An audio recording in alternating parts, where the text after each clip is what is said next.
সিং তিনি টিকিট না পেয়ে তৃণমূল থেকে বিজেপিতে যোগদান করেন। এবারের ভোটে হার অর্জুন সিং এর।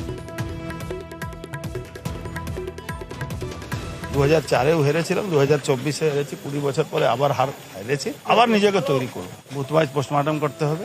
আমডাঙ্গার জন্য আমি দেখেছি যে ভোট আমাদের পাওয়ার কথা ছিল, সে ভোটটা পাইনি। যে পাওয়ার কথা ছিল না সেটাও পাইনি। দল বদল এখানে কোনো ব্যাপার, দল বদল এখানে যারা দলে ছিল তারা কি করে হারবে, ওটা কোনো ম্যাটার না।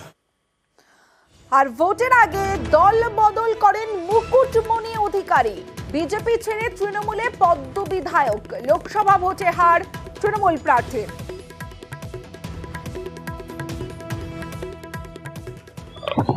আমরা আশা করেছিলাম যেভাবে মানুষের স্বতঃস্ফূর্ত ছিল আরো বেশি ভোট হবে।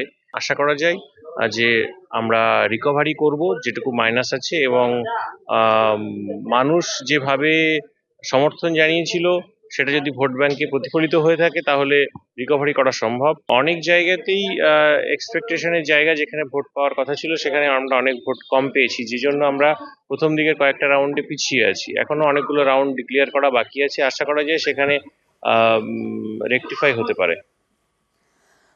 অন্যদিকে কলকাতা উত্তরের বিজেপি প্রার্থী তাপস রায় তিনি ভোটের আগে ফুল বদল করেন এবং ফুল বদল করে তৃণমূল থেকে বিজেপিতে যোগদান করেন। বিজেপি প্রার্থী করে কলকাতা উত্তর কেন্দ্র থেকে এবং কলকাতা উত্তরে হার বিজেপি প্রার্থী তাপস রায়ের।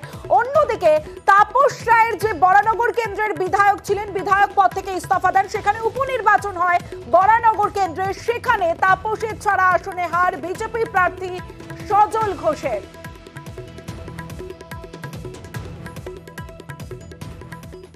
আমি এক্সাক্ট বলতে পারবো না, সেটা কালকে আমাকে ট্যাবুলেশন শিট দেবে, আমার সহকর্মীরা এসে নিয়ে যাবে। আজকে ওদের দেওয়া সম্ভব না, তবে আমি 80,000-এর কাছাকাছি কম বেশি ভোটে বিজিত প্রার্থী। যেই প্রার্থী হয়, যে দলেরই হয়,